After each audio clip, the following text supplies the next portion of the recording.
your recognition herein because one of my first open mics were in Shweta ma'am's open mic. That is the secret person. So I performed in 2021 over there. So now she'll see what I have become. तो ठीक है, अपना introduction मैं खुद दे देता हूँ. तो लिखा है कि शायरिया सुननी है तो शायरों से सुनो, कि शायरिया सुननी है तो शायरों से सुनो, मैं फ़कत हूँ, मैं सिर्फ मोहब्बत सुनाऊंगा. तो जो मेरा तखल्लुस है, मेरा पेन नेम, वो फ़कत कलम है. ठीक है. और अभी वो स्टैंड अप कॉमेडियन आके सिगरेट की बात करके गए, यहाँ पे चाय की बात हो गई. तो मेरे दिमाग में भी एक बहुत गरम एक मतलब एक शेर आया है कि हाथ में मेहंदी सजती मेरे लिए है, कि हाथ में मेहंदी सजती मेरे लिए है, मोम की रोशनी सुलगती मेरे लिए है, और सिगरेटों से प्यार इसलिए भी है मुझे, और सिगरेटों से प्यार इसलिए भी है मुझे, साली जलती मेरे लिए है, मरती मेरे लिए है. तो श्वेता मैम ने ना जुल्फों की बात करी थी, तो मैंने एक गजल लिखी थी कि जुल्फे परेशान. ठीक है. और लास्ट टाइम की तरह वो भी होस्ट को डेडिकेटेड है. तो लिखा है कि घटाए बस्त है चांदनी बिखरने का, कि घटाए बस्त है चांदनी बिखरने का, या फिर हवाओं का सबब है बहकने का, तुम अपनी जुल्फे परेशान सवारा न करो, कि तुम अपनी जुल्फे परेशान सवारा न करो, ये बहाना है मेरा तुम्हें छूने का, कि शबे जवानी की लौ बुझती जा रही है.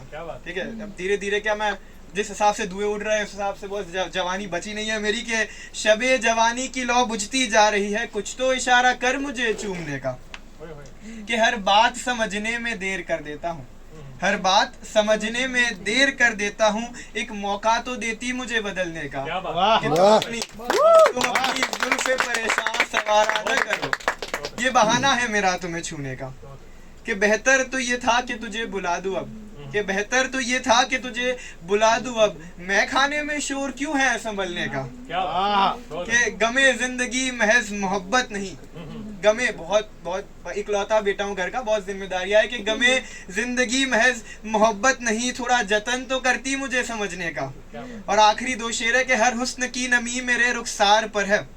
ठीक है. ये दो मतलब निकलते एक शेर के, मैं सिर्फ अच्छा वाला समझाऊंगा कि हर हुस्न की नमी मेरे रुखसार पर है, कुछ तो फायदा हुआ शायरी लिखने का. और आखिरी शेर, लाड़ प्यार में लोग उसे हूर कहते हैं, कि लाड़ प्यार में लोग उसे हूर रानी कहते हैं, फकत ने शौक पाल लिया है मरने का. ये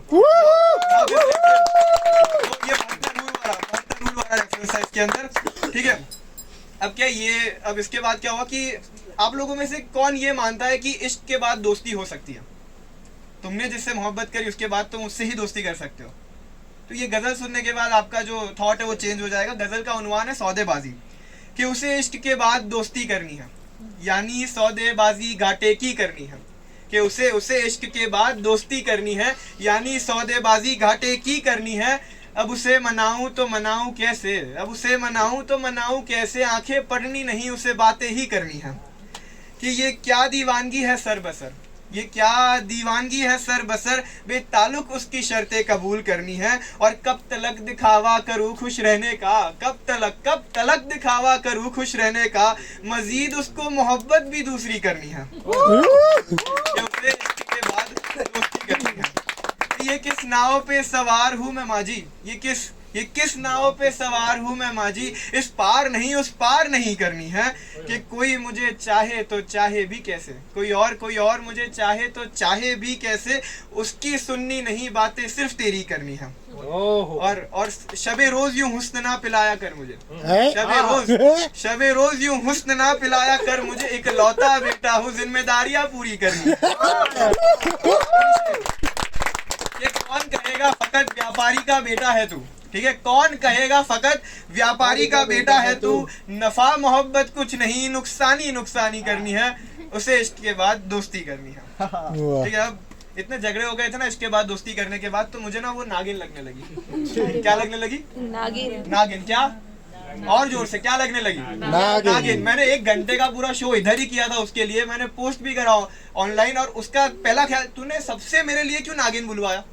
तो वो इसीलिए बुलवाया कि एक नागिन मुझे ऐसे भी डसती थी, कि एक नागिन मुझे ऐसे भी डसती थी मगर जहर नहीं भरती थी, उसकी कैद से निकला तो होश आया, उसकी फन नसर धीरे धीरे करती थी, कि मेरे हर जज्बात में उसके तंज थे, कि मेरे हर जज्बात में उसके तंज थे, मेरी खुशी उसे इतनी इतनी चुभती थी। बाद मरासिम इस कदर बुलाया उसने, पता है उसकी गली से मेरा जनाजा भी अगर निकलेगा ना वो खिड़कियां बंद कर लेगी, कि बाद मरासिम इस कदर बुलाया उसने, मोहब्बत पर मानो जैसे वो थूकती थी। मुझे मरता देख मुड़कर न देखे, लेकिन वफा वफा वो खूब जपती थी।